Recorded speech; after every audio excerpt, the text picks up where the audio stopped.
I'm very happy to be here at the business forum. It's a EU business forum we have here in order to promote business relations between European Union members and Nigeria.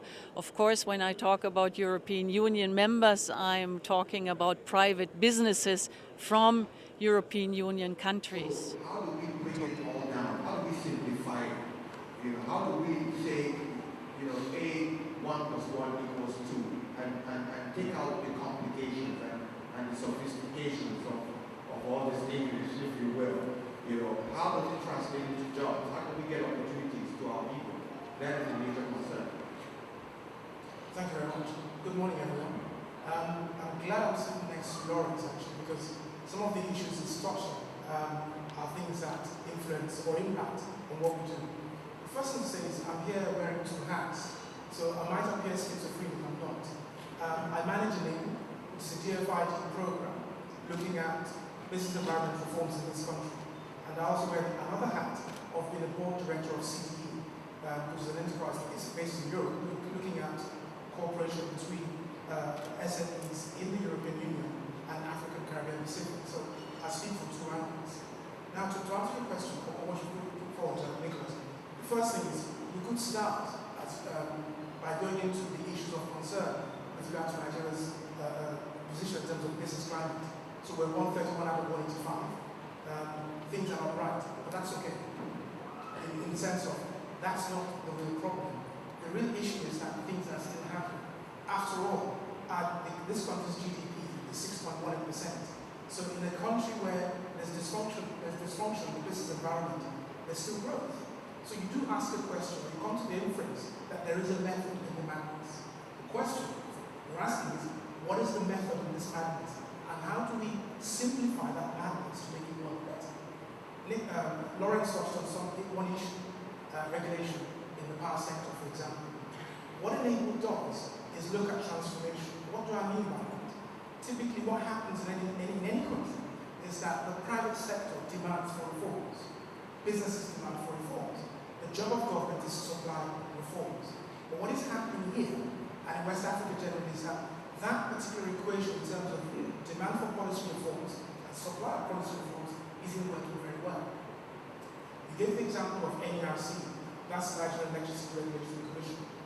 What has happened, it's a good example because Enable as a project, we've been working with the Association of SMEs in Nigeria to broker discussions, dialogue, advocacy between the small businesses and NERC. Why? NERC came up with regulations increasing the tariffs for electricity. That affects business people. If you're investing so much more in power that isn't stable, then you're not competitive. If you're not competitive, you're not creating jobs.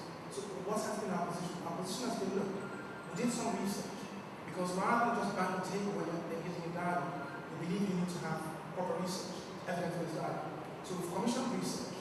Then we've used the research in advocacy with NERC to say, look, you're doing your job, but how are you doing it? And is it affecting job creation in this country?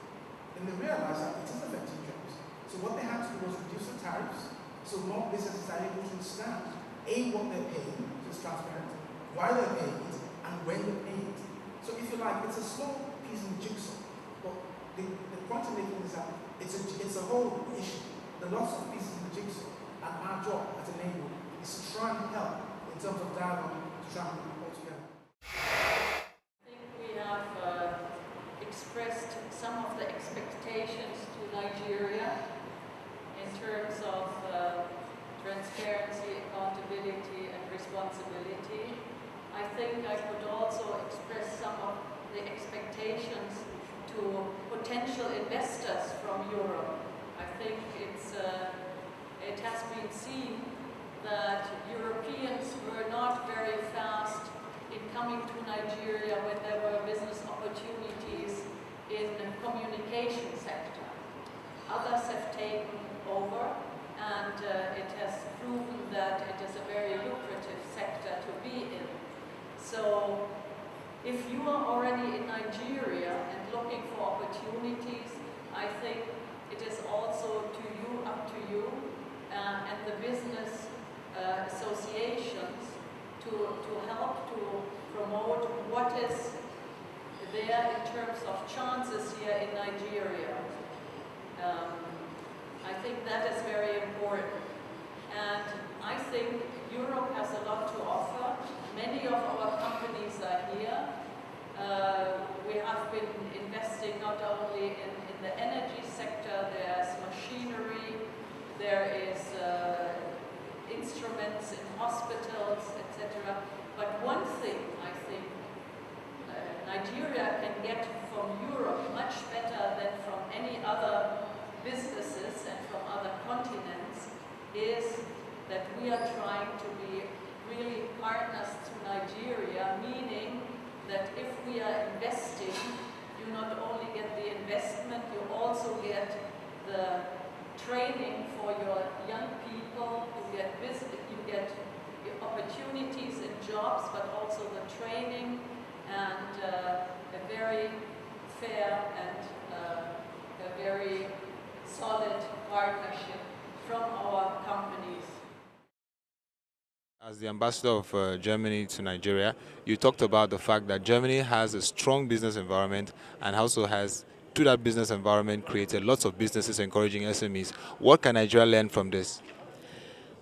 I think what we have tried to do is put in place a social market economy. That means government is providing the framework, the rule of law, the infrastructure in every sense. Infrastructure meaning streets, roads, airports, and also education, and also energy, all these kind of things.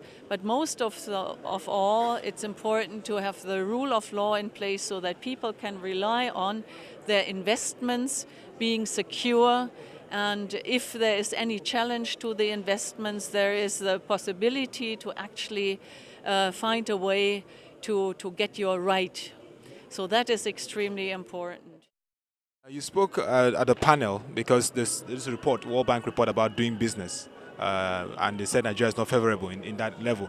But you said that in the Ministry of Trade and Investment, there is the Doing Business Committee. Can you shed more light on this DBC? Yes.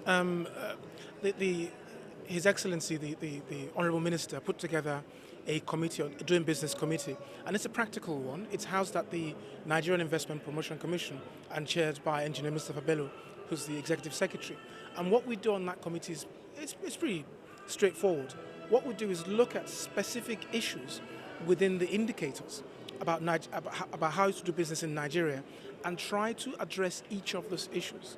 So you have the Customs Service, you have the Corporate Affairs Commission, you have the Federal Inland Revenue Service, you have all these various authorities all together in the committee.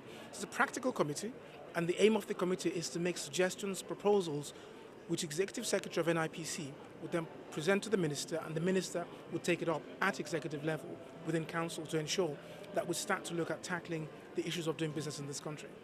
Which means that this will help to ease the process of registration and also ease business in Nigeria, which has been one of the challenges that the Europeans have faced. Well, it's a challenge faced by everybody, not necessarily just Europeans. It's a challenge faced by anybody doing business in this country. We accept that. I think the next step is to say, what do you do about it and how is it been done? And one of the points I raised on the panel is it has been addressed, it has been looked at, and one of the other areas you could look at is to look at advocacy and public-private dialogue as a way of addressing these reforms that are needed. Now, Nigeria is a leading economy in Africa, but in terms of competitiveness index, we're not doing so well. And the minister has set up the NCC, like you said, Nigerian Competitiveness Council. What is this council's mandate? The mandate of the NCCN, the National Competitiveness Council of Nigeria, is to have a forum, or if you like, a platform where businessmen and government can sit down and look at specific issues of concern and make proposals to government. The NCCM will also feed in information from various committees set up by the Honourable Minister. So basically what you have is a very high-level organ that is able to communicate directly and start to look at these issues.